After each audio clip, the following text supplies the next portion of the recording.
guys. Just getting ready here. I'm in the AirFoilLabs Cessna C172. It's going to be flying this around Vero Beach area in Florida. Not an area that I've been to yet in X-Plane, and Memorial Day coming, figured it'd be by the beach. Kind of cool. I do love this plane. It's a really wonderful plane. Great for training, which is what I plan to use it for. And just thought I'd do a quick live stream here today and say hello to everybody. Now, I can't see your chat while I have the headset on, unfortunately. Trying to work that out, but right now I really can't. So, but I will check it from time to time. But say hello in the chat. If you haven't subscribed to Bambino Games, please do. Make sure you hit that little bell if you want to get notifications. If you don't hit it. But you hit the little bell when you subscribe, you'll get notifications when I submit email or when I submit videos. So yeah, so we're just letting this plane warm up a little bit. We've got they just came up with an update for the AirFoilLabs C172, and some of the things that I noticed is that if you look here at the amps and the vacuum, like the pressure, temp, and tanks. Oh, I don't have much gas. I better get some gas. Hold on. You see that those needles are bouncing, which is kind of cool. It's kind of a cool effect, and the RPM bounces too. So let me go to weights and balances and get some quick gas. Hold on. All I gotta do is go to flight, weights and balance. Just sell some. Okay, changes.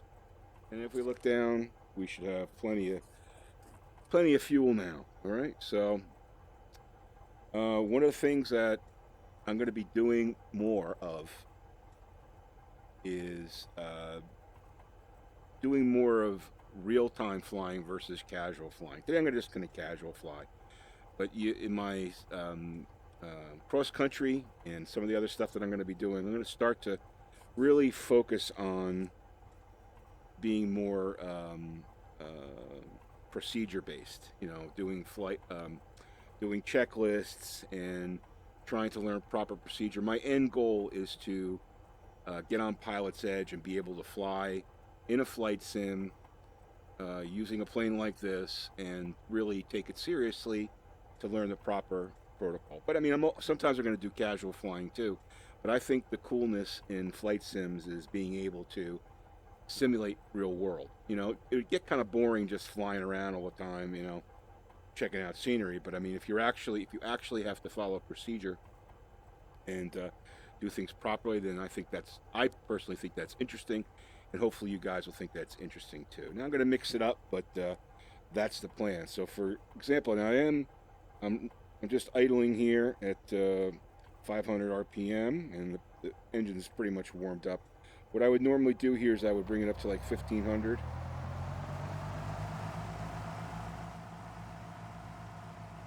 Get it to 1500, and I want to check the magnetos just to make sure the plugs aren't fouled. So I get the needle right on 1500, and I come down here and I move the magneto to the left, and it should go down about I think about 200 RPM or 175 RPM, which it did. And I go back to start, get the revs back up, and then move it back down one to the left one, and that's about the same. Now, if the plug was fouled, I think it would drop a lot more, if I'm not mistaken, and I would have to lean out the engine, I think, and run the throttle up to basically burn out the buildup in the carburetor, so, or on the plugs, I should say. So those are the kinds of things that I'm going to be doing more of. And there's, you know, nice thing about the AirFoilLabs plane is that they have a procedures manual that well, I can actually pull it up here and show you. I go here. Where's the checklist? There's a checklist. Boom, this little manual comes up here. And I can actually go through pre-flight checklist, takeoff, cruise, landing checklist, okay, emergency procedures. So I can actually focus on doing this the correct way, which is really what I want to start more of, I should say. Okay.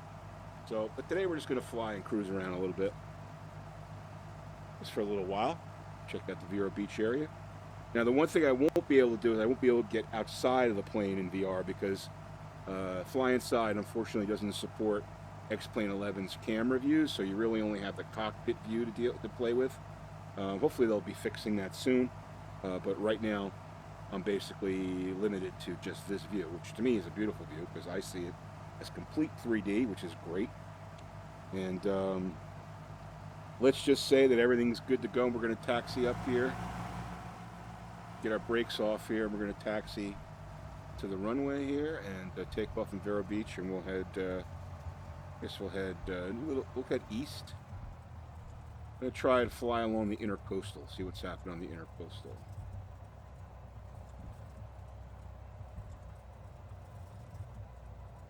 I'm still running X-Plane 11 11.01. I don't have the beta running. This is a nice taxi. Beautiful. All right, looking good. Some things, for some reason, everything seems very crisp today. The headset, which is awesome. Just following our traffic lines here. Getting lined up. No wind because I don't have weather turned on. I'm using plane command, so I can say set parking brake. Lateral navigation, hold on. Set brake. Set brake. Brake set. Boom. Isn't that great? So I don't have weather turned on. One, because I've heard that X-Plane's inherent weather isn't that great. It's kind of kludgy. And two, because I don't have rudders yet. So you can't really land a plane in weather and wind unless you have rudders. So once I get my rudders, which are on order, I'll be looking for a weather engine and build that into my sim and get the hang of using the rudder pedals and really more of a true, true experience. So anyway, that's enough chatter. Let's take off here. Make sure you say hello in the chat if you'd like to, and rev up full throttle. Release the brake. Flaps are up. 70 knots, and then we rotate. Get that P factor to the left. We're just... Now, this is weird. I don't know why the plane does this. Kind of wants to bank to the right like that. I don't know what's going on there. Maybe my rudder's set wrong or something. Second time that happened, like when I was taking off and I'd hit about 60 knots and the plane would start to go to the right, like dip to the right. Maybe I just got to keep the nose up more. Maybe it's a flight issue.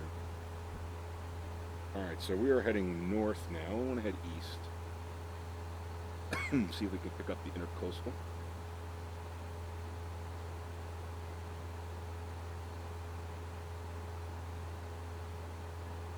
Flying nice and smooth today. We're getting 30 frames per second and 94 in the headset. 30 frames is great, especially in the AirFoilLabs. This plane tends to use up a lot of frame rate, and getting that good frame rate like that is awesome. I'm happy with 30. I'm not going to complain about 30.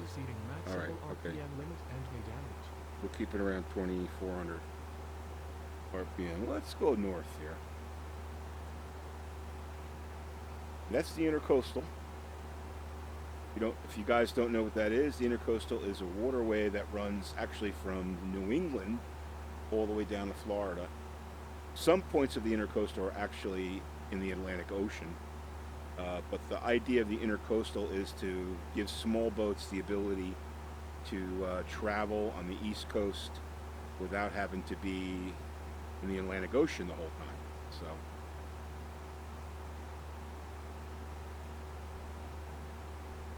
intercoastal. One thing I wish that this plane had was a 530 instead of a 430. That would be really nice if it had a 530. Maybe that's an upgrade that AirFoilLabs can do. And the 530 would be so much more easier to read and stuff from the, from a VR. But maybe it's a selfish VR thing, but in any event. All right, so we've got some nice level flight here. Let me see if I can get my...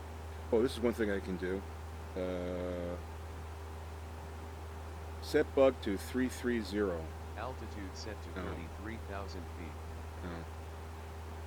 Set altitude to 1,000 feet. Altitude set to 21,000 feet. Set altitude to 2,000 feet. Altitude set to 2,000 feet. Set heading to 330. Heading bug set to 330 degrees. Now that's pretty cool. So that's all the plane command stuff. So now what I can do is, where's my mouse? There it is. If I wanted to, I'm going to fly, I'm going to hand fly, but if I wanted to, I could just say autopilot on. Autopilot on.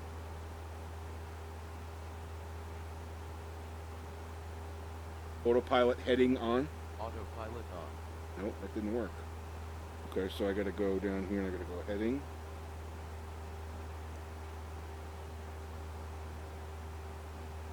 Autopilot's not working.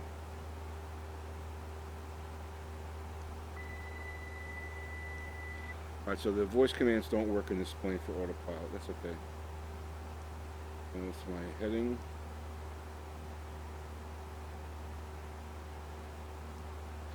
Come on, man, where is it? Oh well. You know what? I'll just fly by hand. Then if the autopilot in this plane turns off when you touch the yoke. I guess that's real world. Let me just trim up here a little bit. I guess that's real world, but I don't know. That's kind of a pain in the neck. Just use a trim. Oh, you know what? Maybe I didn't have the takeoff trim set. No, it's set to take off.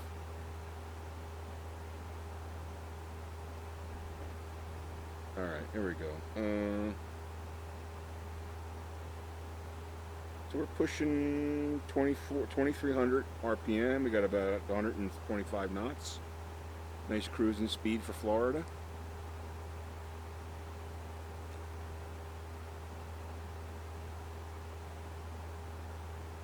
Nothing like flying in VR, guys. If you ever get a chance, it's really, really cool.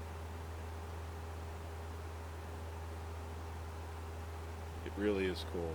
I mean, you get the sense of height. You get the sense of the 3 dimensions. You know, everything. It's just, you see the curve of the horizon, which is awesome.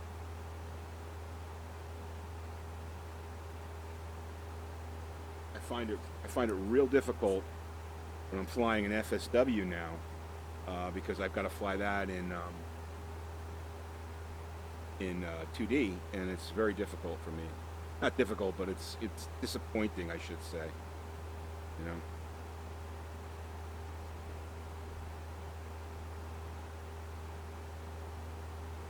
So apparently there's a big X-Plane 11 update coming. There's beta out for 11.02. People are saying, I read on the X-Plane Next Gen Facebook group, which is a great group if you want to join that apparently people are getting much better frame rates. I'm actually seeing better frame rates with 0.01. So you can see this is 30, and I've got high world objects, and I'm pretty high on the graphics settings, and it's really great. I mean, this plane, when I first got it, when I had my 1070, would really bog things down. So part of it's the 1080 Ti, but I think we're starting to see those optimizations of X-Plane 11 really take effect. But yeah, so the .02 is supposed to add to that, which is great. The other thing that I wanted to talk about was I was rewatching. There's tonight at 9 o'clock. Austin Meyer has a live cast on Facebook. If you want to check that out, it's on Laminar's Facebook page. But I went back and watched the one that he did in March, and because I hadn't had a chance to do it yet, and they did talk extensively about VR, and he said that on the short-term roadmap that VR is like one of the major priorities for them, which is really good to hear. The other priority is optimization, and the other one is professional systems. I could see why, because that's going to make them a good amount of change. But the fact that they do seem to be dedicated to VR development, or to VR support inherently, which is really good. Now, I'm not sure it's that good for flying inside, but I don't see FSX having VR support ever, and Flight Sim World, it's not even on. They said in their live stream, it's not even on their roadmap yet. So, I think there's plenty of business there for FlyInside if they want to create a VR add-on for Flight Sim World, because we're gonna have to get those frame rates in Flight Sim World up to be in 2D, I think, first. But in any event, it was good to hear, even though it was from March, it was good to hear Austin say that VR was important to them. And I think that you're going to find more and more people, once X-Plane 11 has inherent VR support, I think you're going to find a lot more people trying it out. He hinted that they may be showing something at Flight SimCon in June in Connecticut. But we might find out more tonight when he gets on his live stream. So, but I'm happy to hear that, because obviously I like flying in VR. And inherent is probably going to be better, because it's, it knows the systems, and it could probably take better advantage of the design and optimization and stuff. I mean, look at Aerofly. Aerofly's VR is really, really good. So, and it's, so we're looking for that, and I'm hoping, once they beta that, and it's not weeks away though. I think it's months away. End of the year, by the end of the year, maybe, but it's certainly not something that's a short-term thing. But what is a short-term thing is their optimization. Now, the other thing that I heard, interestingly, on that March live cast, which is on Facebook, you can watch it if you want. It was Austin Myers, and it was the dude who works for him, who runs, what is it called, X-Force PC. And they're a shoot-off company that basically build X-Plane 11 systems. Okay. And he was saying that someone asked on the live stream, what is the optimal GPU to get for X-Plane 11? And his response, not Austin's, the other dude, his response was that the 1070 is the sweet spot GPU for X-Plane 11. That was as of March, okay? So that's a couple months ago. Anything above that, you don't really get any frame rate gain because of CPU, because of the CPU throttling or utilization, or something to do with the CPU. Now, he did say that there's efforts inside the company to change that, because obviously they want to be able to take advantage of 1080 and 1080 Ti series to give you a better result. But he said that 1070, the words he used was, the 1070 is the sweet spot for GPU, and the 770 or 760, i770, i760 are the sweet spot, or are the best CPUs. Basically, the more CPU power you can get, the better. The more cores, the better. Or I should say, the more gigahertz, the better. That's what he said. So you want like 4 gigahertz or more, because X-Plane uses a lot of CPU. Now, in my case, I've got a 6700. It's it turbos at 4.2 gigahertz, and I've never really seen the CPU go above the 40s when running X-Plane. So I think a 6700's okay. But if you're an i5 series, and you have an opportunity to upgrade, they're saying that the 7600 or 7700 is the series that you want. Anyway, that was as of March, but I never had picked that up, and I thought that, because there's always a lot of debate, which CPU, which GPU, right? So I thought that was interesting. But anyway, looking forward to their live cast. Oh, there's a train down there. I don't know if you guys can see that. There's a very long freight train right down there. See, now that's cool. When you're flying and you see a freight train. That's pretty cool. And it looks real, man. I mean, it looks a little blurry, but I mean, it would look a little blurry in real life. That's pretty cool. Yeah, so this is the wide open intercoastal here. You know what would be cool is to fly the Cessna that has the pontoons on it in the intercoastal. That would be pretty cool. Maybe we'll do that sometime. I'm going to get down to a little bit here. All my systems seem to be running fine. Temp's good, pressure's good, amps are good, vacuum's good. Everything's looking good, so you got to be careful with this plane because this model's a real plane, and you know, I don't have any failures turned on, but you know, you obviously don't want failures. So you just got to keep an eye on your system, make sure you don't over rev the engine, and yeah, so pretty cool.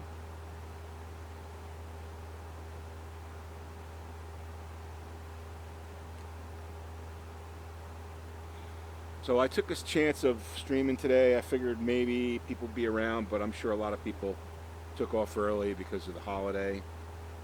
Memorial Day, great holiday, day to remember our soldiers and everyone who gave their lives for a great country that we live in here in the USA. And yeah, you say a prayer for all those souls that were lost to protect our freedoms and our way of life, and that's important. It's important to me. I'm not going to put my beliefs on anybody else, but it is important to me. And I'm not ashamed to say it. So, happy Memorial Day, everybody, and thanks to everyone who serves in the military, serves our country. And we really, I for one, appreciate it, and many, many millions of other Americans do too, I'm sure.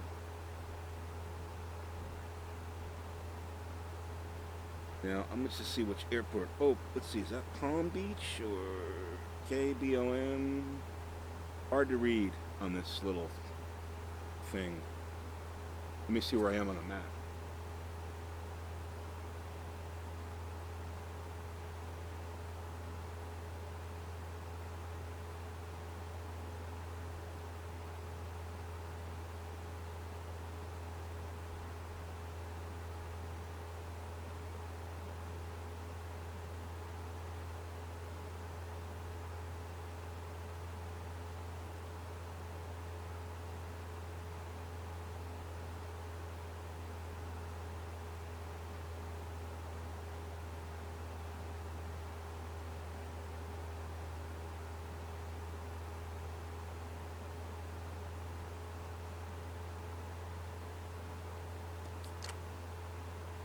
Alright, so we're heading up to Cocoa Beach here, so I'm sure if we head up here, we'll go by Cape Canaveral, which would be kind of cool.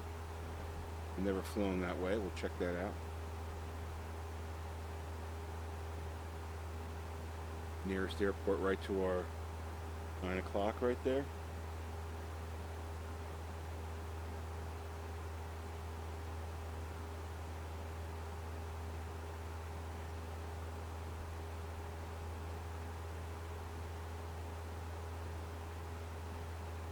One thing that I would like to see look more realistic in VR is water. Water, I don't see any wave action or anything like that in VR.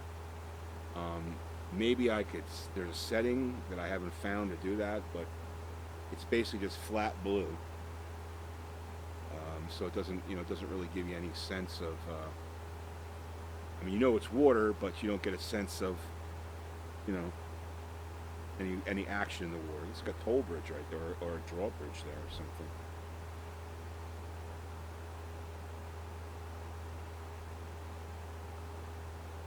Alright, so we got 4 people watching the stream. Somebody say hello in the chat. Come on. I feel like I'm just sitting here talking to myself. See, there's a couple of bridges there. I guess we're right at heading towards Cocoa Beach here. Yeah, we're heading towards Cocoa Beach, where all the astronauts used to live, the Mercury astronauts. If you guys watch All the Right Stuff, my God, what a great movie, All the Right Stuff. I saw All the Right Stuff in the theater. I don't want to date myself, but I saw it in the theater, and it was in the theater that I went to, it was the first time they showed a movie that was in Dolby Surround, 5.1 surround in a movie theater, and it was I just remember when the jet went over your head, you like, it felt like a jet, sounded like a jet really went over your head. It's pretty cool. All the right stuff. If you haven't watched it, you got to watch it. It's about the Mercury astronaut program. Gordon Cooper, John Glenn, Alan Shepard, Virgil Grissom, Wally Schirra, and let me just try to remember everybody.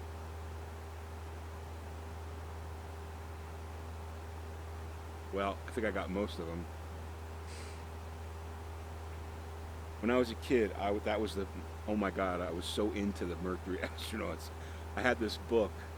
It was a book all about the program. It had all these pictures of them in the capsule and on the launch pad and all this stuff. And I don't know, it's just, I'm sure it's probably at my parents' house or something, but it was something that I always loved. So that must be the airport at Cocoa Beach. That would be probably where the astronauts used to land or store their jets or whatever. These guys used to fly all around. Probably still do. It's like military hangars down there. Let's see if we can go down and get a little closer view.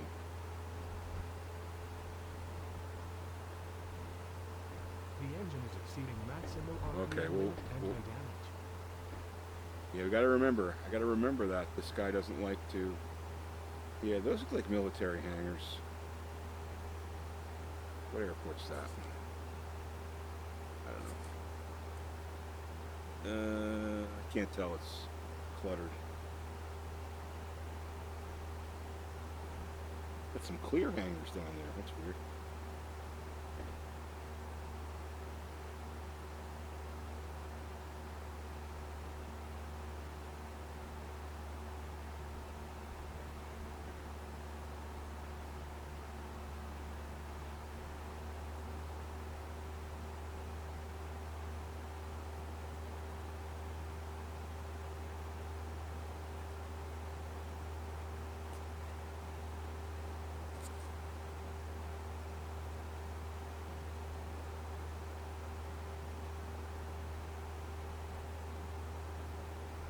I mean, the frame rates are going to be great here because it's all ocean, you know, and it's going to be, you know, a lot shittier if you're like in the New York area.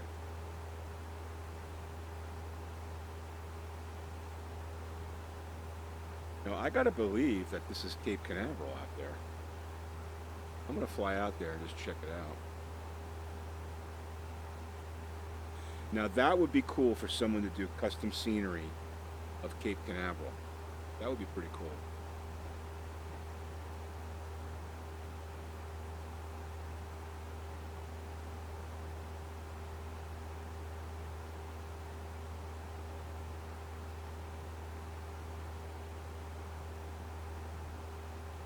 Very smooth flying today.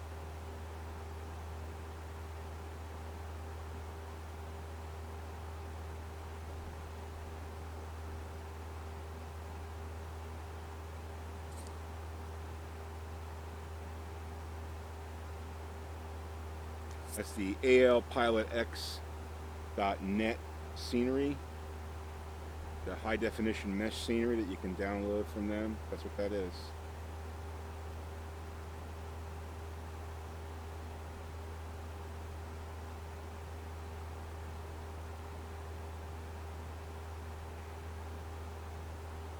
Small city down there, not sure what it is. Let's see. Where's the next?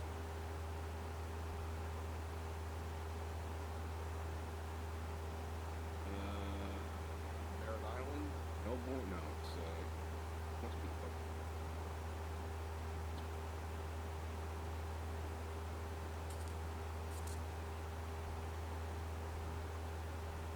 okay. It's Cocoa Beach down there. Not great definition on the ocean there. That's okay. The ocean edge of the beach, I should say.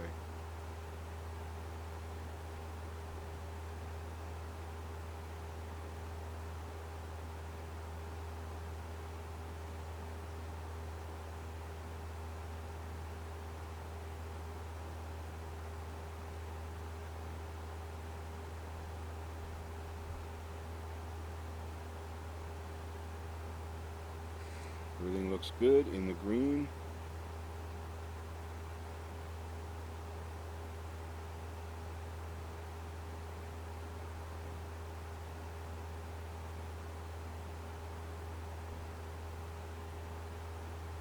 Nearest airport, if I could land right up there, I'm sure there's a strip up there.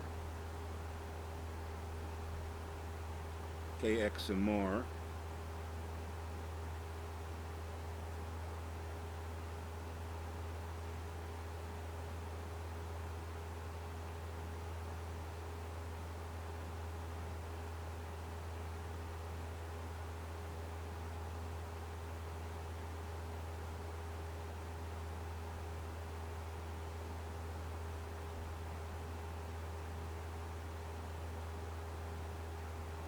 Set heading to 040. Heading bug set to 040 degrees. Set heading to 020. Heading bug set to 020 degrees. Let me get my autopilot on here.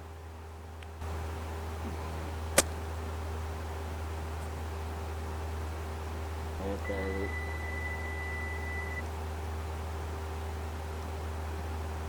I don't know why it's not working.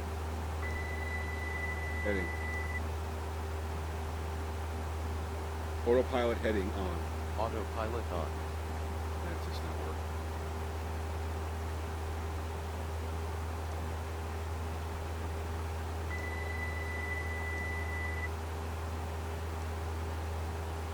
I can't set the heading on. Okay, whatever. This gave me some problems before, where because the yoke was moving or something, and I could not turn the autopilot on. I just kept turning it off. The last time I flew this plane the other day, after the update, it was working fine. So I'm not sure what the hell happened. Now I'm assuming this is Cape Canaveral. I think.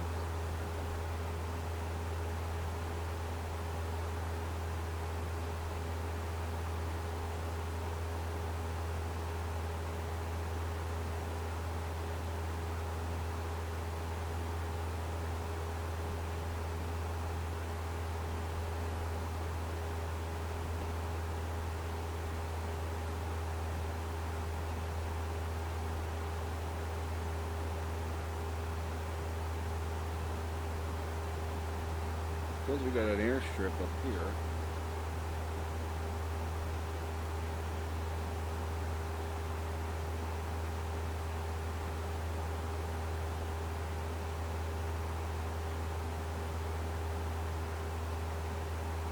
Wouldn't be houses in this case, but it just could be incorrect scenery.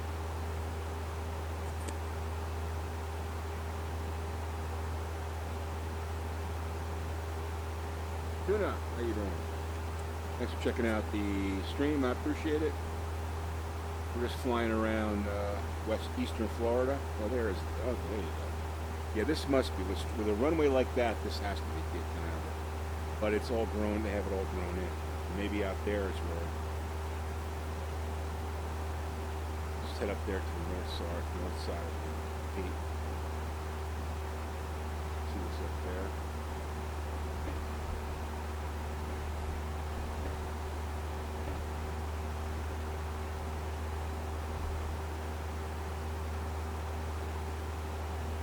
Sure, if I checks that airport, which is KXMR, I'm sure it would tell me that it's a military.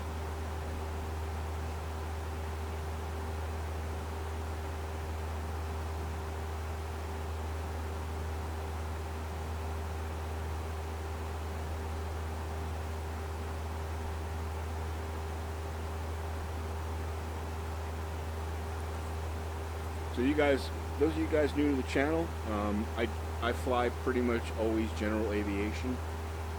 I don't fly the big jets. I know a lot of people are into the big jets. They've got those FMS systems and all the computer controls, and they're huge, and it looks like a lot of fun. But to me, I just personally think it's more fun to fly the smaller planes and actually fly them around and look at shit and enjoy that part of it. So I might get into smaller jets, but for now it's all smaller prop, single engine and twin engine prop planes.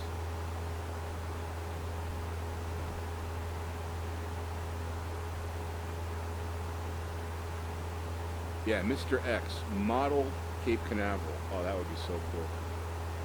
That would be so cool to be able to fly around Cape Canaveral.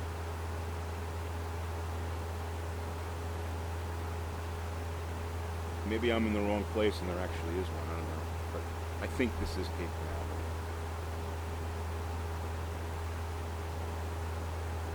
In fact, that looks like a place, that looks like the island where they have this, you know, they launched the shuttle and stuff.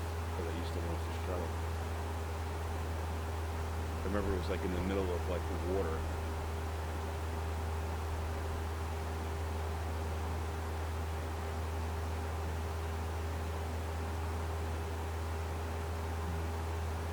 In any event,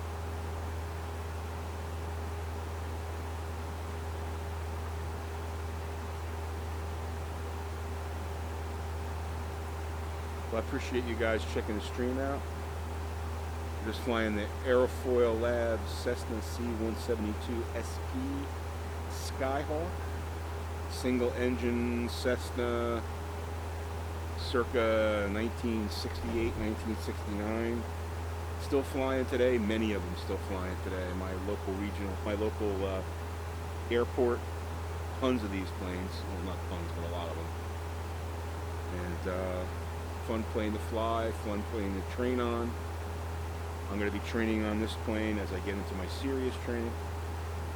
And looking forward to that. We've got a runway over there. But also going to be doing some casual flying like I'm doing now. Having fun with it. I wonder if that runway back there is where they used to land the space shuttle. Might be. Because they did land it in Florida a couple times, but if that's a runway over there, that's a huge runway. Let's go check that out.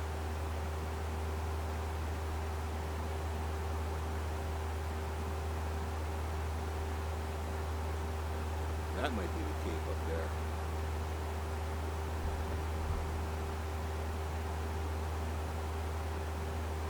That would make sense. Let me look on the map here.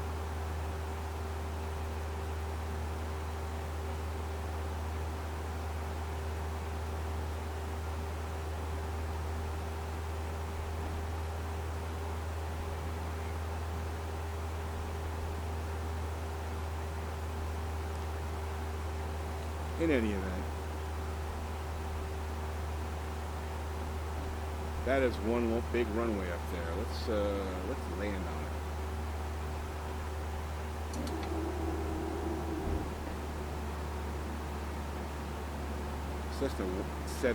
Cessna 978 Alpha Papa requesting landing at unidentified landing strip. Guess we got clearance. Got clearance, Clarence. Oh, wait. Flaps, let's keep flying. What is that structure there? Let's check that out.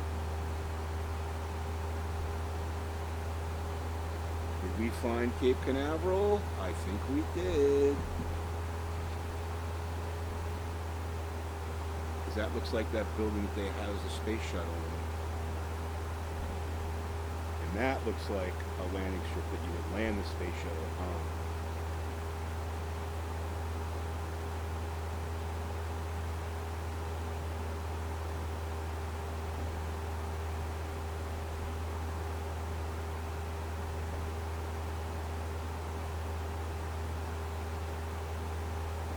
Yeah, it looks just like a bank building. Let's check that strip over there out.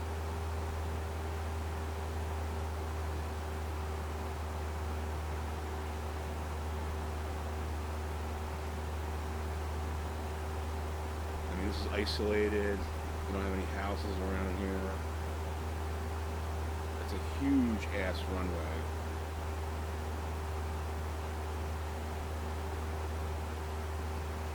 I don't see any launch pads, but that could have been back there. Yeah, That is a huge runway.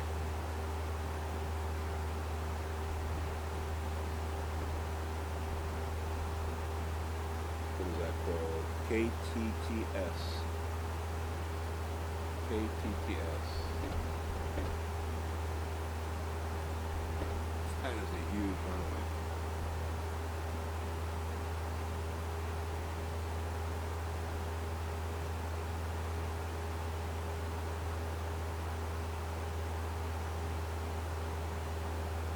I'll tell you what, let me pause this.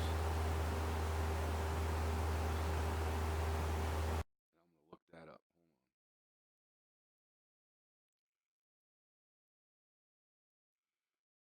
Hold on. Okay.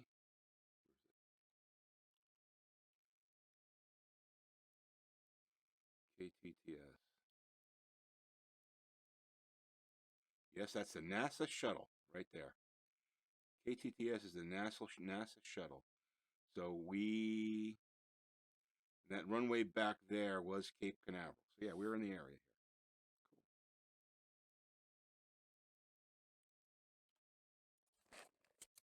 Cool. Let me unpause. So that's where they used to land the space shuttle. Like I said, that's I mean, I could land right here. Plenty of runway. Massive.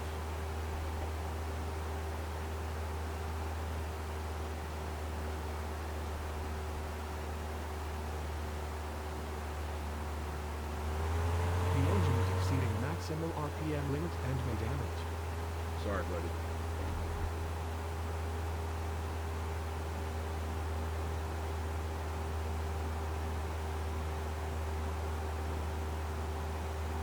This is what I love about VR. I can hear my head and look around that corner. That's what's cool about it. You can't do that in 2D. That's what's cool about it. Alright, so we picked up Cape Canaveral.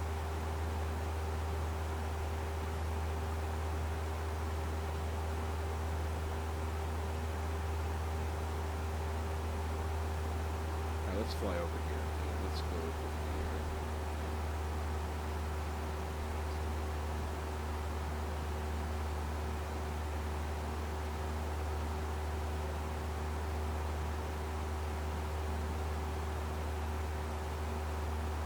Wish I could get the damn autopilot to work.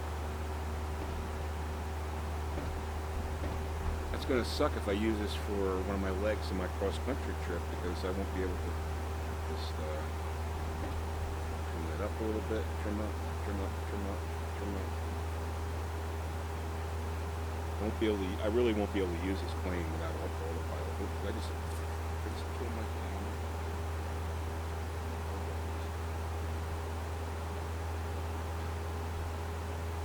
Yeah, if I can't, trim that. If I can't use autopilot on this plane, I can't use this for. I can't use it. I gotta have autopilot. Well, I don't need it for training. For the cross-country stuff, I'll definitely need it. Let's cross this. This is still the intercoastal.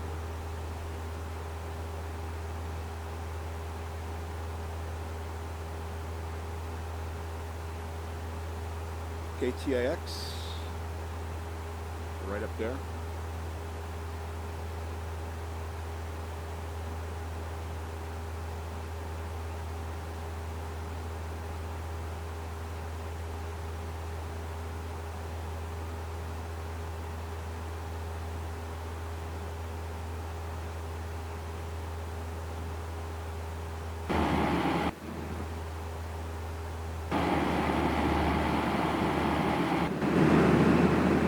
This swoosh.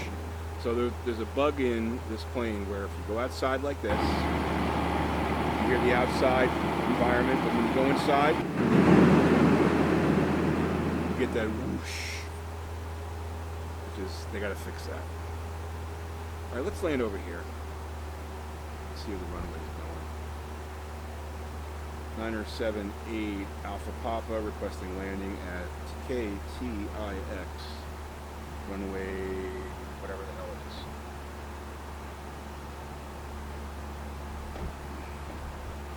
We got clearance.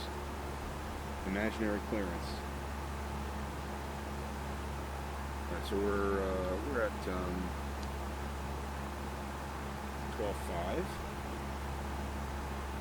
Gotta deal with some trees there, so I have to get our flaps 10%. Slow the plane down a little bit.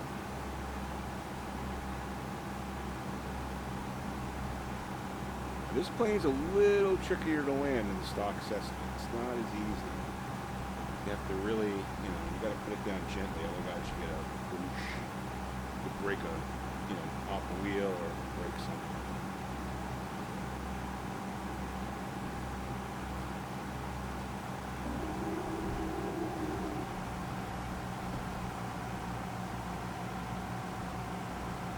Train right there. See it? I don't know if you guys can see that, but I can see it. It's going to go right underneath us.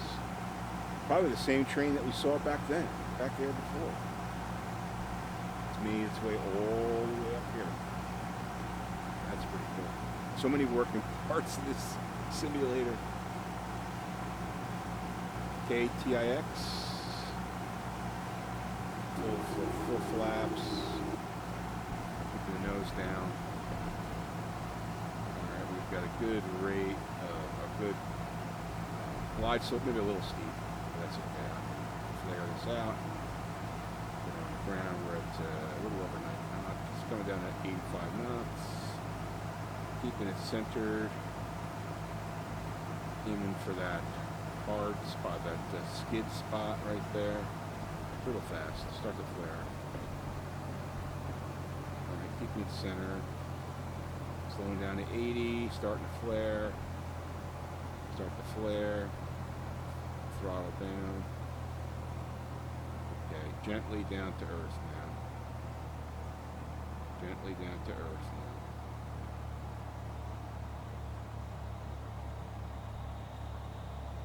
now.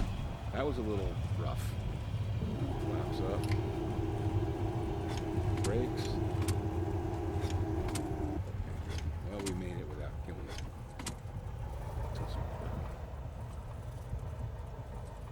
We escape over here. And escape over here.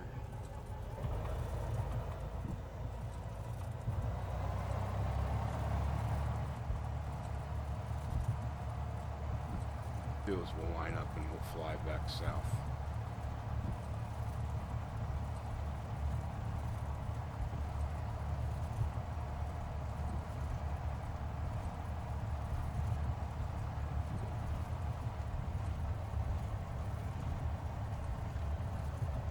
Let me tell you something. I've got a lot of VR games, a lot of VR apps. I love VR. But to me, the best thing in VR is flight simulation. There's no question in my mind. It is the best thing in VR.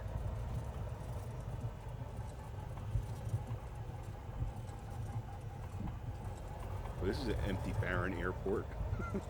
There's nothing here. KTIX, nothing. It's just cement.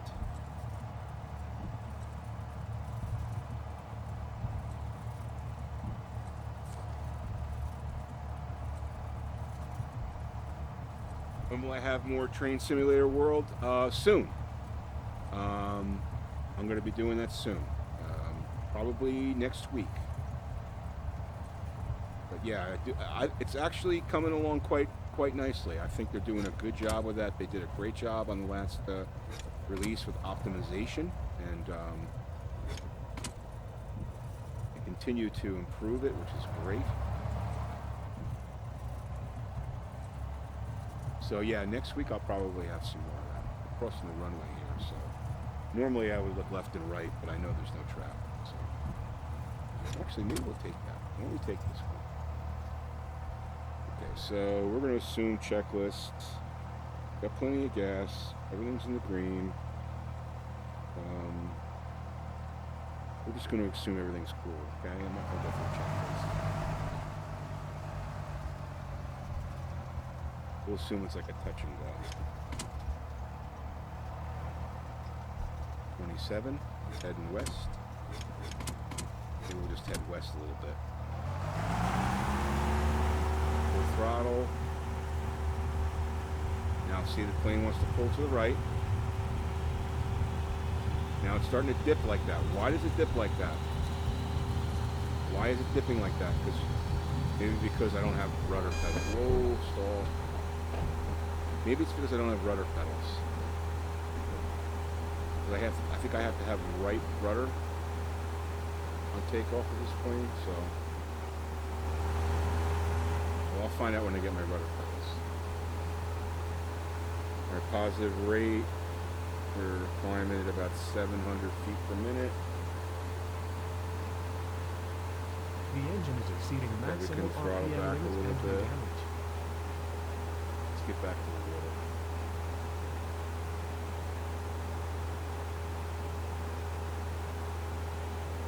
There's a golf course right there, maybe?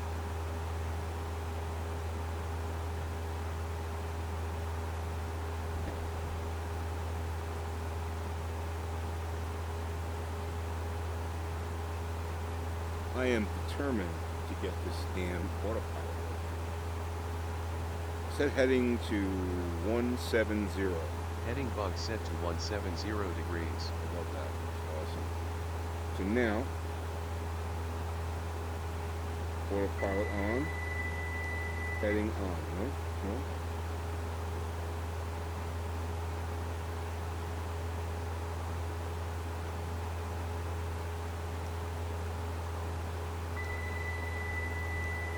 It's that same thing where it's just not turning on. It's the same thing where I had problems before.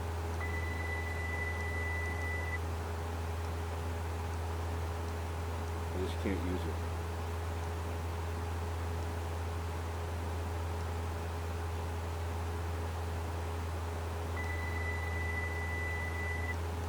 Damn it.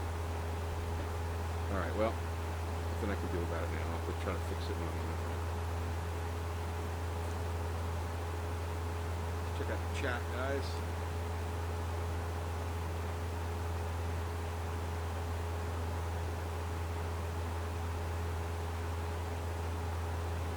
Tuna, I totally agree with you. TSW is improving. Now, they need more content. They need more trains. It's getting a little boring, even though I haven't mastered all the trains yet. They need more content. But, yes, as long as they can keep those frame rates up. I did a video. You check out one of my videos. I think I was I had like max settings and I was like in the 70s or something like that, which is great. I mean, on my monitor, I only need 60. It's a 60 hertz monitor, so I'm happy with 50s and 60s. The engine is exceeding maximal RPM limit and wind damage. But yeah, so I'm very pleased. I was very pleased to see that last update and the enhancements that they did. It's great. I mean, it does look incredible. Oh my God, I wish it was in VR, but maybe that's another step.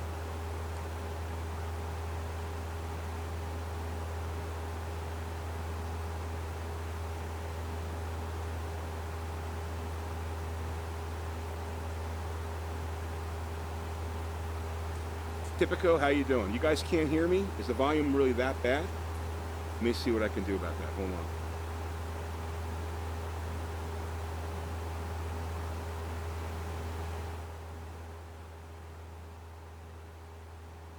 Now I lowered the volume of the gain. Is that better? Let me know if that's better. So I'm using the mic on the Rift and I have it maxed out. So not sure why. You guys should be able to hear me.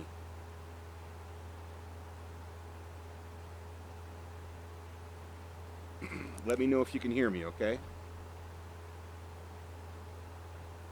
I may just start wearing a headset.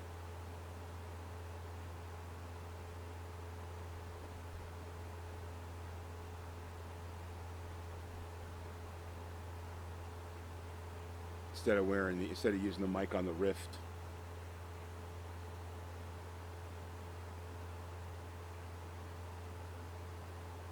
So flying south now on the intercoastal.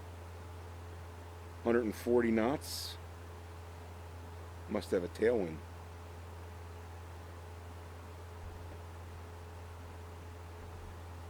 $130 knots, sorry.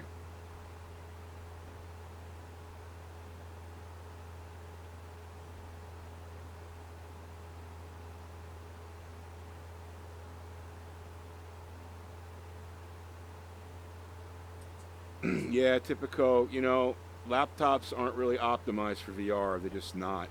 Only like, they just recently came out with a couple of really high-end laptops that are like, you know, $3,000 or whatever for VR, you know, because you really have to have like at least a 1060, and I believe really more of it like a 1070 is really the entry level for VR. You know, they want to sell you lower GPUs because they're cheaper, but if you want to be able to play every single game, you need a pretty powerful GPU. I learned the hard way about that.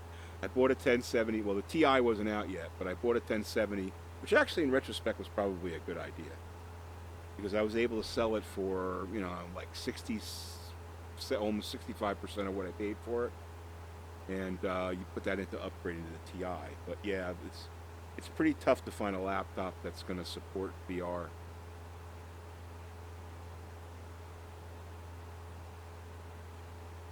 But I'll tell you what, man, flying in VR is incredible. It really is. It's, you know, for a person like me, like I've always wanted to fly a plane. My great grandfather was a pilot, kind of a notorious past, but he was a pilot. He actually owned 6 planes. He was he owned a couple of airports in South Carolina. Is it true? And the planes that he owned were the make and model of the Spirit of St. Louis, very similar planes. And he used to run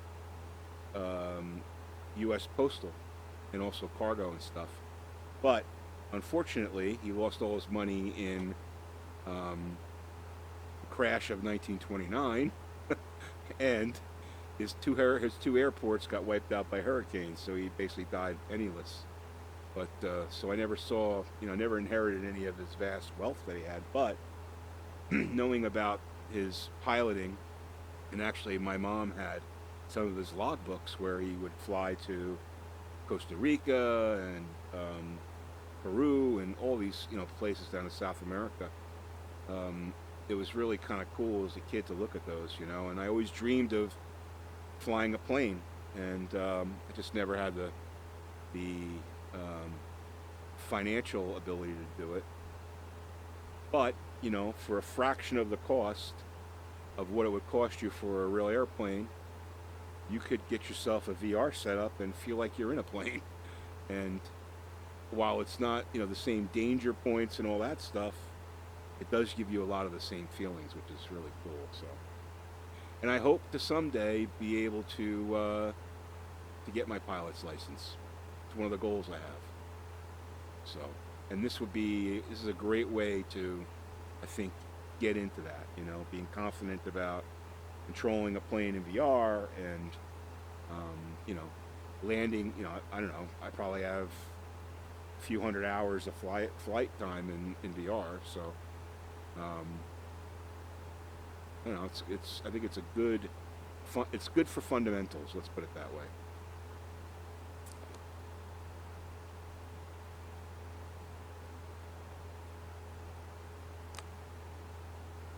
Oh yeah, typical. I saw in the other comments that you bought a yoke. That's awesome, man. You're gonna love it. It's gonna make your life so much better when flying. Even in 2D, it makes a big difference.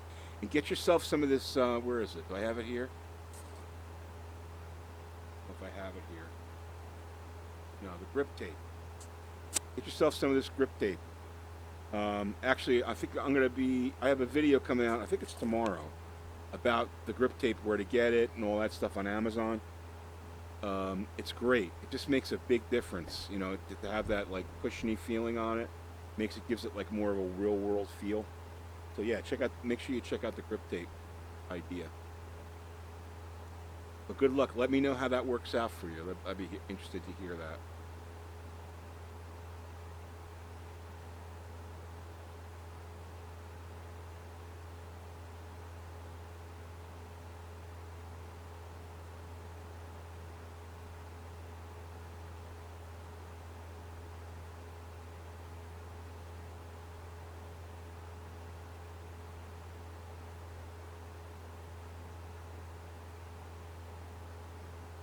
Yeah, it seems like we have a little tailwind here. Although I don't have any weather on in the game. But it feels like we have a little tailwind.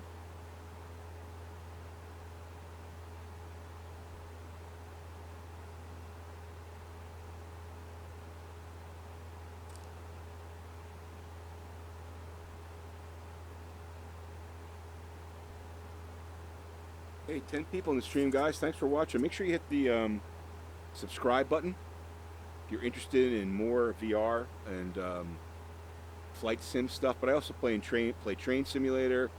I've been playing Flight Sim World. I've got a couple of mission videos going to be coming out trying to get into Flight Sim World. It's tough for me flying in 2D, I got to be honest with you, but I'm giving the game a shot. There's some things I like about it. There's some things I don't like about it. I was thinking that what we might do is if others have the game, they do have multiplayer, but I haven't been able to get it work properly. But I could set up a private server, and maybe we'll do a stream where, you know, if anybody else that has FSW, we can get on there and fly around and stuff. But it'd be kind of cool to do. But in any event, yeah. So hit the subscribe button, and if you want to get notifications to when I put a video up, just make sure you hit that little bell button that's next to the subscribe button.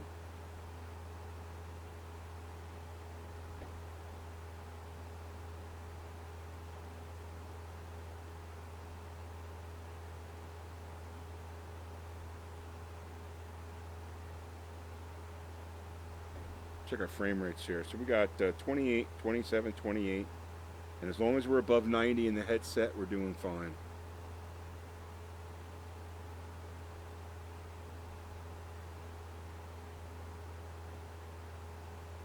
Definitely feels like we have a tailwind.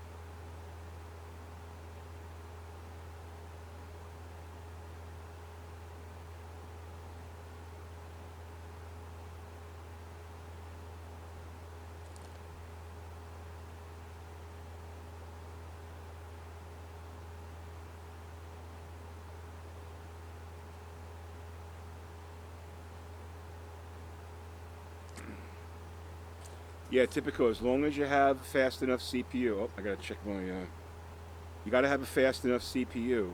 You don't want the CPU bottlenecking your GPU. So if you get a TI, you really want to have, like, you know, an i7 processor probably, you know, or at least a very heavy duty i5, because you don't want the CPU because X-Plane 11 is very CPU intensive. It loves the environment where you have an i7, like a 67 or above, 6700 or above. It loves that environment because there's a lot of CPU. But if you go into the 5 series, you're going to start to see things bog down. So be careful. Don't invest the money in a TI, a 1080 Ti, unless your CPU is solid enough, you know. Because the two work hand in hand.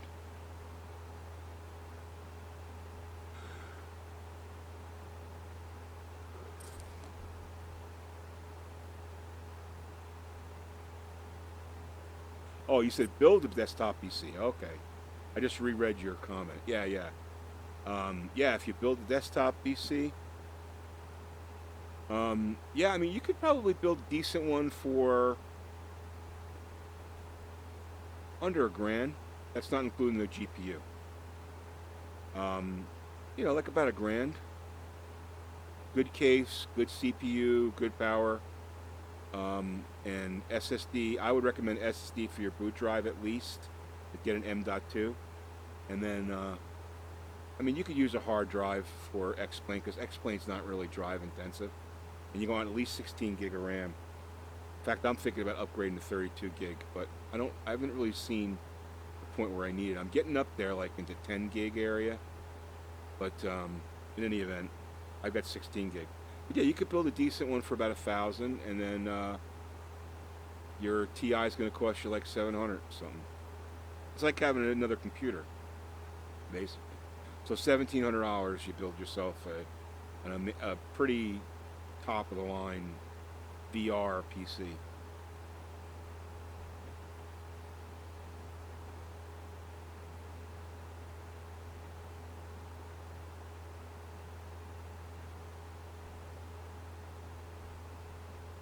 You know, I've been debating of figuring out. I know you could turn cars off with that that Lewis script. There's a thing that allows you to turn off certain elements of the graphics. But I don't know. I kind of like having the cars. It gives like a little bit of realism to. Oh, there's some wires there. Wow, I came close to that. I didn't even see that. There's some like electrical wires. Wow, that was like right under my wheels, man. Let's get up a little bit here. We're kind of low.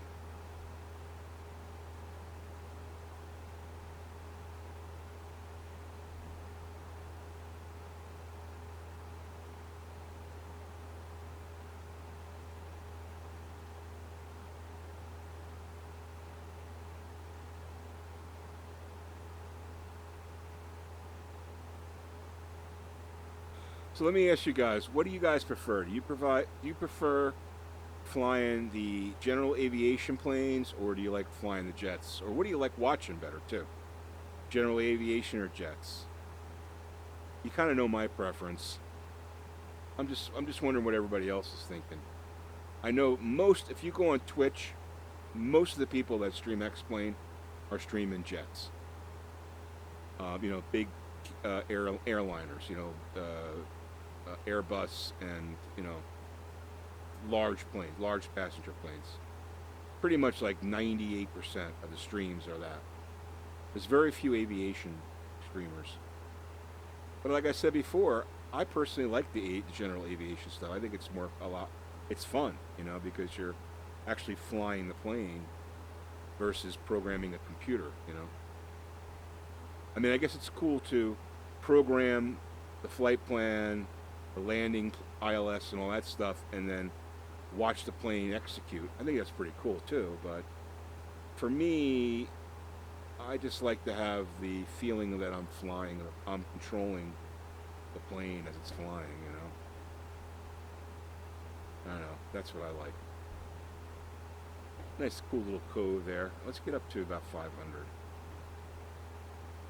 I don't want to hit any more power line, or come close to any power lines. That might have been Vero right there.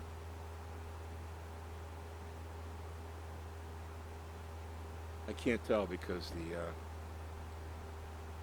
the GPS has such a small screen on it. Can't declutter it.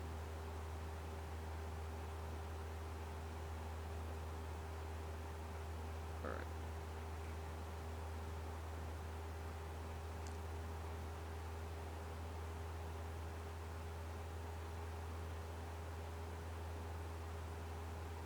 Cool. You guys like? Oh, I'm going off course here.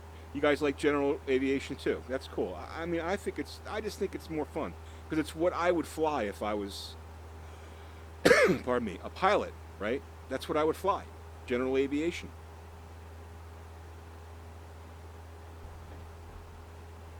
Not to say that the jets aren't cool. I mean, I like fighter jets. Those are cool to fly because they fly so fast. Like I was flying. What was I?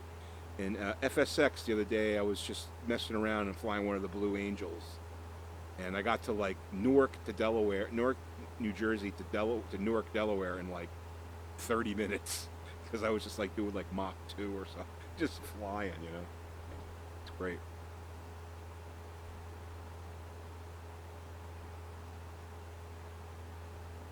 Just flying around Florida. What have we got over there? Let's just see. We got. Again, I can't read it because it's one thing on top of the other. AirFoilLabs, if you're listening, put a 530 in this thing. Figure out a way. You could put the autopilot over there. You could make room for it.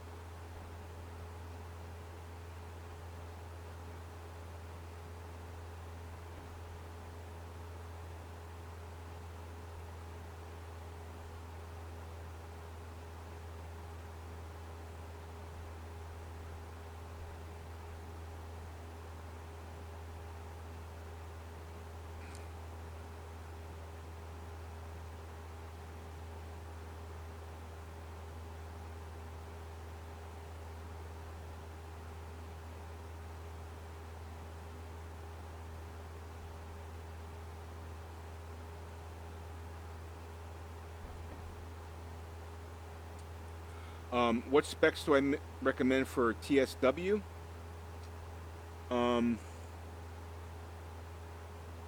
Well, I mean, I think you want to, I mean, now that they've optimized it, I think you want at least a 1070 as far as GPU goes. Because you want the faster graphics RAM. And I think the 1070 has 8 gigs, so I think that's a good amount of graphics RAM.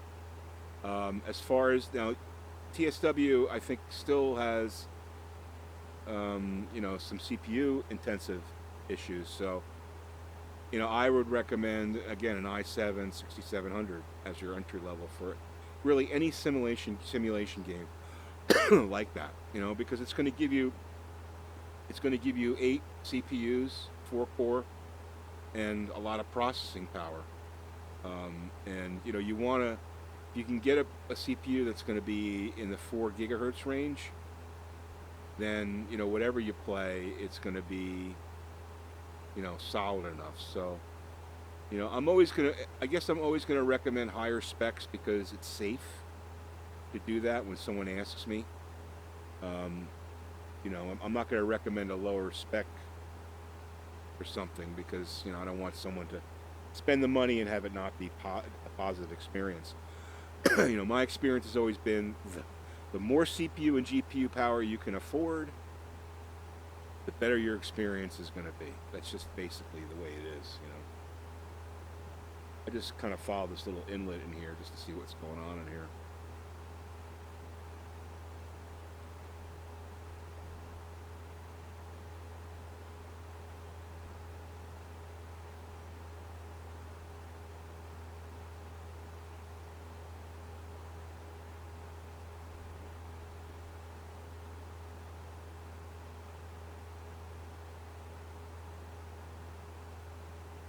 Yeah, see, around here would be a great place to fly that Cessna with the pontoons on it, you know, the water landing.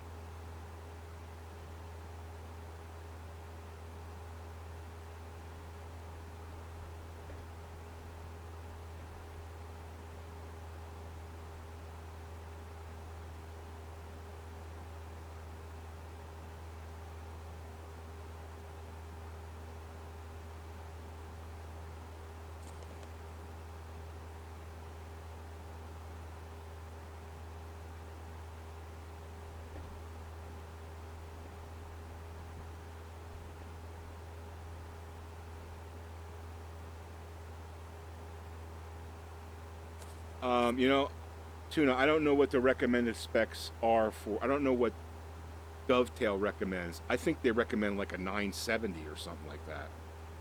I don't know, dude.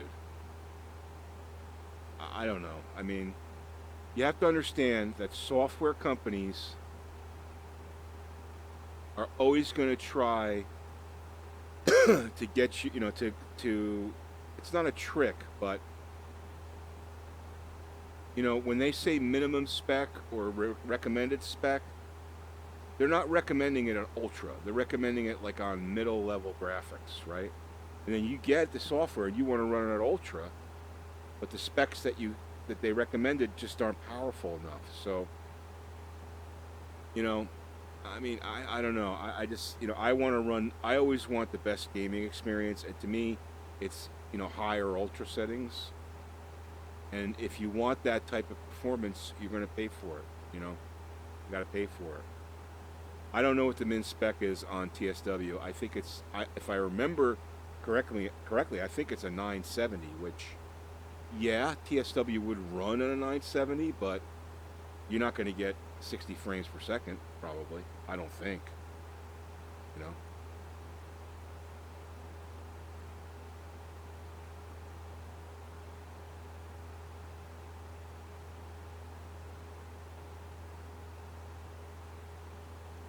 Like I said, I think a 1070 is, for simulation gaming, I think 1070 is the entry level. That's like I shouldn't say entry level. I think 1070 is the sweet spot. Okay, and you can get a 1070 for a reasonable price now. You can buy one used for like $350. Okay, but I think 1070 is the sweet spot. You know, if you're going to play simulation, and you have to understand the way TSW works is it draws images a quarter mile around from where you're driving the train. Think about how wide that is in the graphics space. That's a lot of stuff that it's drawing. And that's all done in the GPU. So if you're running like a 1050, I don't know, man. I don't think you're going to get I just don't think you're going to get the performance.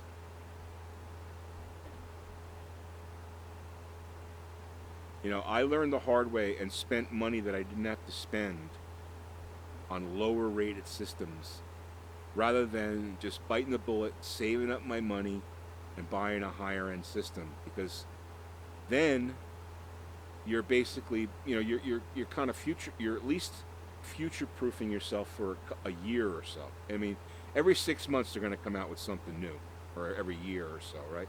I mean, the 10 series cards have been out for just about a year now. I think it's a year in June or July or whatever.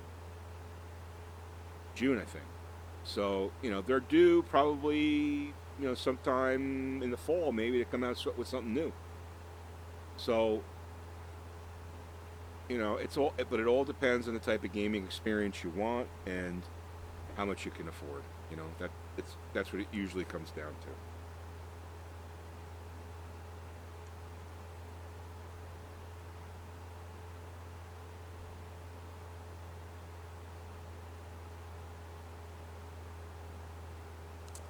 Yeah, Bob. I mean, I can't. I haven't run it on that configuration. So if that's what you're running, you're cool with it. That's fine.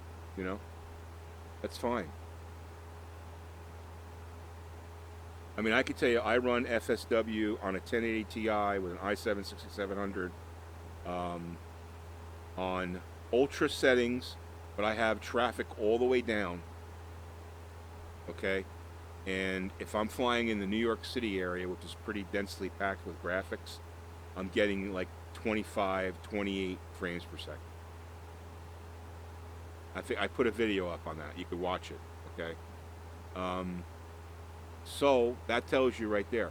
The highest graphics card on the market, commercial, right? Graphics card on the market with a solid, you know, 4 gigahertz, well, it's in boost mode, 4 gigahertz CPU, running in one of the more denser populated area of FSW, but it's getting below 30 frames per second.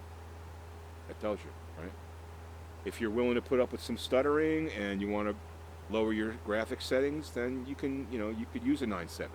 I used to have a 970. It's a great card. It ran Truck Simulator awesomely, and some other games, but Train Simulator, it was terrible on it. I remember. So it all depends on what you want, you know, and what you got, and what you can afford.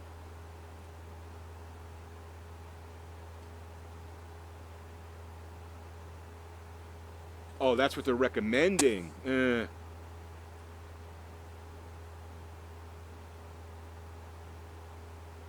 Yeah, I don't know. They're going to recommend the 970. I would go on before I did anything, I would go on the Reddit and some of the forums and see.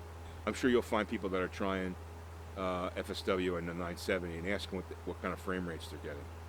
Now, I've seen people post say, "Oh, I've got a 780 and I'm getting a 780M and I'm getting 60 frames per second for the FSW." I'm like, get the hell out of here. There's no freaking way. Unless you have everything on low, there's no way that's happening. It's just not. It's just not going to happen. You know, because you have to be careful, because, you know, it's like a weird thing. Like, people think they're like fans of certain software, and they have to justify their purchase of that software by defending it to the death. I don't look at it that way, okay? I look at it as, I spent money on the software. Either it works really well, or it's got holes in it, or, you know, every piece of software's got holes in it. It needs improvement here, whatever. You know, it's not like my girlfriend or my wife or my kid. It's a piece of software. And you know, I'm going to constructively criticize that piece of software if I think it needs improvement. I mean, I come from a software background, so that's why I think of it that way, you know. But some people are so emotionally tied to their gaming decisions that again, they have to defend their decision to the death. If that's what they want to do, that's fine. I just think that I just don't agree with that philosophy.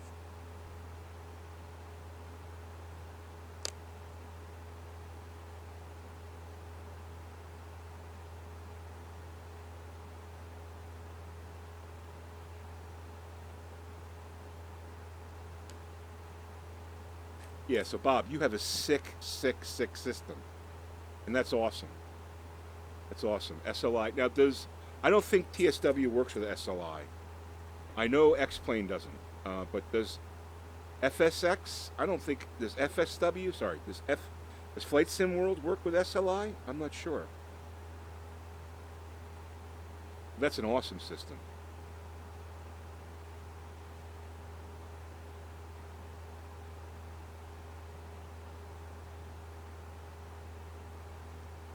I gotta check my text messages here. Hold on a second.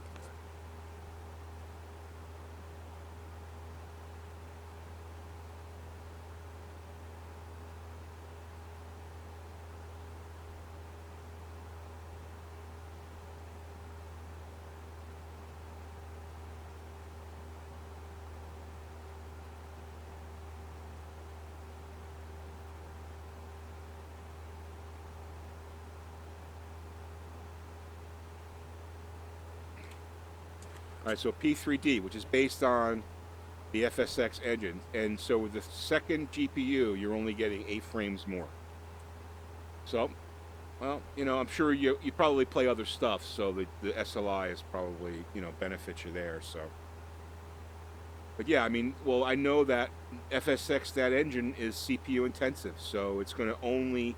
I mean, I can tell you right now, I max out FSW, and the 1080 Ti never goes above like 35% utilization. So they're not effectively using the modern GPU technology, and they have to do that. TSW is, FSW is not. X-Plane 11 is not. Because I rarely see my GPU go above like 40%. You know? I mean, in my mind, if it's designed right, it should squeeze every ounce of power it can out of that GPU. Because the GPU is basically a CPU, and it's a little computer, right? That's basically designed just to do the graphics. So it should squeeze every bit of power out of that it can, but it's not. They need to optimize it to do that.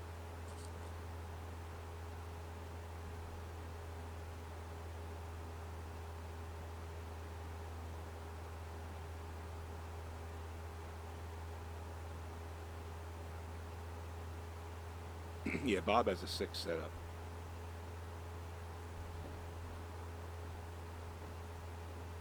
What do we got coming up here?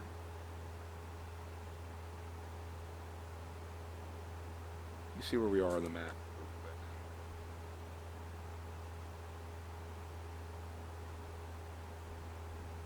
Port St. Lucie. Port St. Lucie, the winter home of the Mets. Or I should say the spring home of the Mets.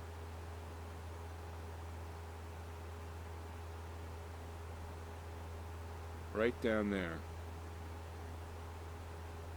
So now what I'm waiting for is Inherent VR and X-Plane. Now, you guys probably weren't on the beginning of the stream. I was talking about that a little bit. I went back and listened to the stream, or watched the live stream from March of Austin Meyer and the dude who runs X-Force PC that works for X-Plane and has his own company building X-Plane 11 PCs. And they were saying that VR, Inherent VR and X-Plane is a major priority for them. And they have a guy working on it who's specifically tasked with developing VR support for X-Plane 11. That's awesome. Now they did say that it's not weeks away; it's months away. So, and that was in March, but I'm sure it's still months away. But to me, I mean, FlyInside does a great job, and I'm thankful for Daniel Church and that piece of software, and I'm really happy that they developed it because it allows me to fly in VR. But I gotta believe that inherent VR is going to be more efficient, just because it's tied into the processes and stuff, and designed into the system. So that's really exciting. It's really exciting that Laminar has VR as a priority on their roadmap. So really looking forward to that.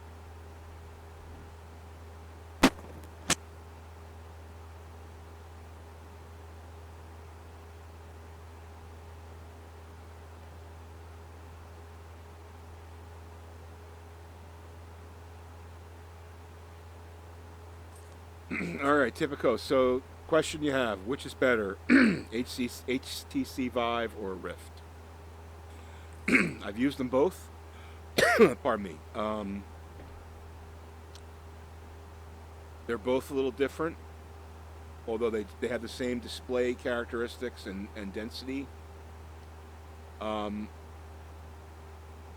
It's not a simple question to answer. I think that I went with a Rift because the implementation is easier. You don't have all these. If you look at the Vive, there's a bunch of cables and wires and this and that, and there, you know, it's like a rat's net of shit that you gotta rat's nest of shit that you have to install. It works great.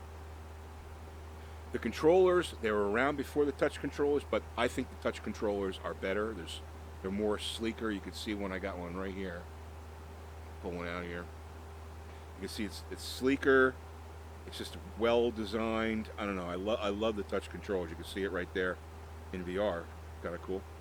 So, or in the cockpit. The headset itself in the Rift is lighter. So the Vive's headset is bigger and a little heavier. I don't know. You know, you've got fanboys of both. You know, fanboys and fangirls of both. I personally, I went with the Rift because I thought it was right for me. I liked the fact that it was really super easy to set up. And I'll tell you this: my Rift that I'm using right now has a little bit of a problem where it's the horizontal view is a little skewed to the left. It's tilted. The horizon is tilted, or horizon. There's some more wires. So I went through this exercise with Oculus support and tried a few things, and it did not work. And they were like, okay, we're going to RMA you a new Oculus Rift. We're going to send you shipping stuff. You ship the old one back, and we're going to ship you a new one. I'm like, I've had this thing since, what did I get it, September? Like that. No argument, no BS. Boom, right to sending me a new one. So their support's really good. Their support's in the US, and it's really good. So that's one of the reasons why I went with them. I personally like the Rift, but I recommend trying them both and seeing which one you like best.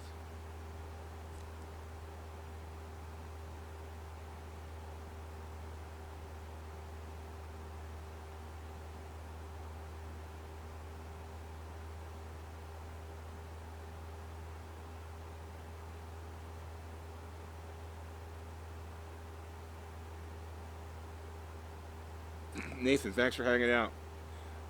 You know, which one's more? They're both about the same price now. Oculus lowered their price, and basically, I think, if I'm not mistaken, for like $600, you get the headset and the controllers, and I think Vive is around the same. So, you know, like I said, try them both out. You can go if you have a Microsoft store near you. I believe they have the Vive. You can go try it out there. Best Buy used to have Vive stands. I'm not sure if they still do, but I'm sure you could find a place to demo one and try it out. If a friend asked me which one should I get, I would say the Rift. I just like the Rift better. I think it feels more comfortable. It's lighter. It's smoother. It's the other thing. Oh, here's a big thing. The Oculus Rift is made of like a porous material, so like it actually breathes, right? So you don't get like heat buildup in your, in your forehead area, and you don't get your lenses fogging up. The Vive doesn't have that kind of ventilation, and sometimes you'll get, if you're a little steamy up there, you're going to get like your lenses fogging up a little bit. So that's a big difference. That's a big difference.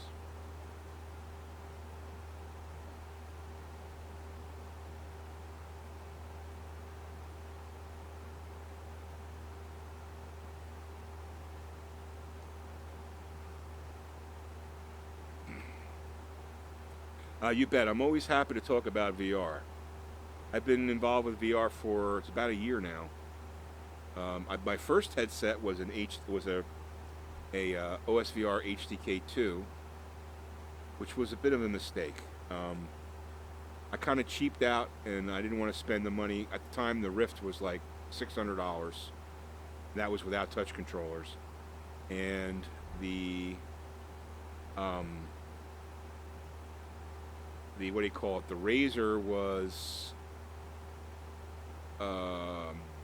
like $400. So I said, let me go with that. And I didn't really know much about VR, and what I found out real quick was that the Razer only has one camera, it has limited head movements, it had terrible tracking. Every time I used it, I had to like recalibrate. Oh, it was a total pain in the ass. So I ended up selling it in September and buying this, and I'm so glad that I did. Because this thing it's 10 times better than an HDK2. I don't care what anybody says. Okay? It's 10 times better. Because I do other stuff other than just, flight sim. I'm going to land at this airport here, guys, and call it a stream because I just got a text from my wife, and got to get dinner ready for the first dinner of the Memorial Day weekend. I believe that is an airport. It is KSL SUA. Don't know which one, but we'll figure it out. Here's my runway. All right, let's go here like this. Flaps 10%.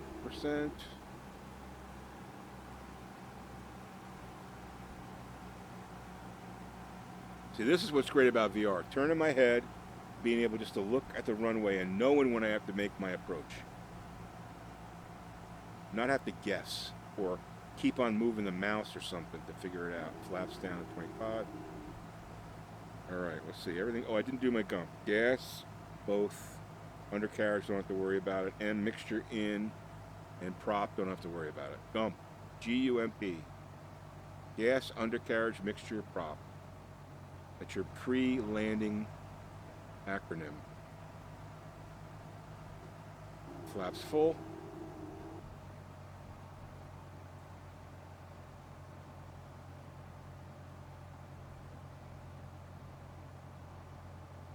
This was a fun trip. Well, guys, I appreciate you guys hanging out. I'll put the stream up on the channel because we had some good discussion. Furthering the advancement of flight simulation and in virtual reality. That looks so nice. Flare it up. Okay, let's try to make it real nice and easy here.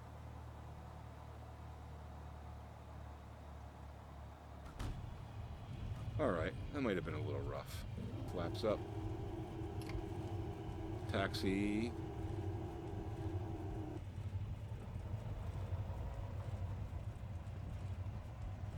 Sounds like I have a flat.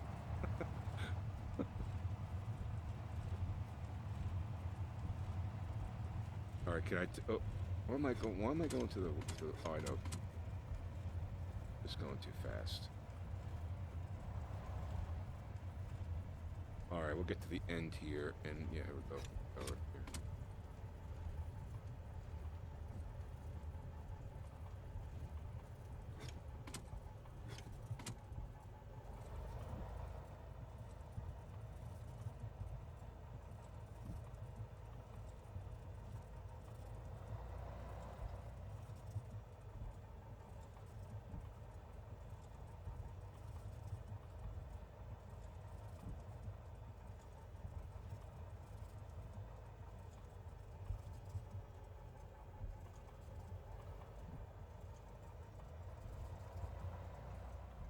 Burned up a lot of fuel.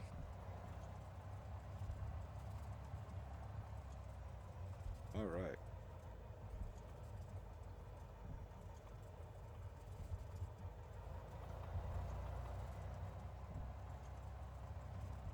Park next to this big old jet over here.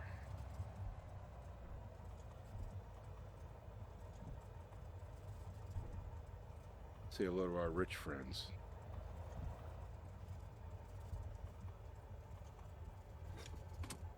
Australian Arrows. Set brake. Brakes set. I love that. Isn't that awesome? Check chat here, guys. See if you guys have any more questions.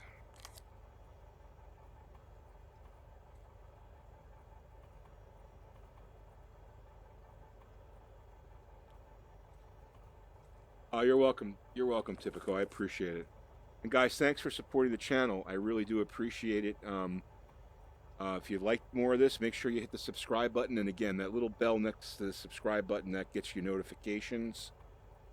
Also, I do have a Patreon set up. If you guys want to look at that, if you're interested in that, there's no need to, but it just, you know, I'm trying to build something here, and I want to, my mission here is to help everyone learn more about flight simulation, not just in VR, but overall, and, you know, kind of take it seriously and promote it. So if you guys are into helping that, just check out the Patreon, because, you know, as you guys probably know, YouTube advertising has really fallen off, and you just don't have the revenues that we used to have, and all this stuff that I get for the channel is expensive. I got to find a way to pay for it. So anyway, thanks for watching, guys, and hit the like button if you like what you saw, and subscribe to Bambino Games for more flight simulation. Have a great day, guys, and thanks for watching. Happy Memorial Day, and thanks to all our soldiers and people in the military for all your service. Thanks, guys. Have a great day.